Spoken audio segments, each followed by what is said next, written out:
Es el cráter de Atexcac. Es un cráter volcánico, es como el cráter Lake de Estados Unidos, pero chiquito. No tiene una isla en medio, está muy hondo, y pues es un cráter volcánico con un lago en medio increíble. Allá ando filmando yo, pero pues me tocó filmar el cráter de Atexcac, que está increíble. Es un crátercito bien bonito que está en el estado de Puebla. Está cerca de Alchichica. Estamos como a 14 kilómetros de Alchichica, y pues estamos aquí en la orilla del cráter. Está padrísimo.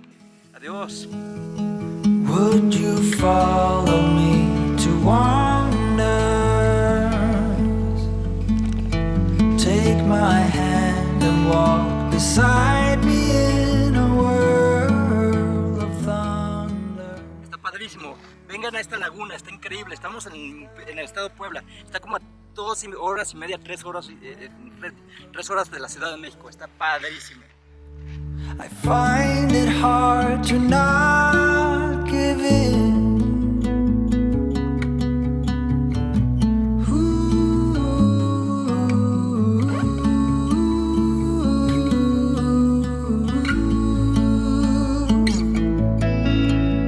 So the days became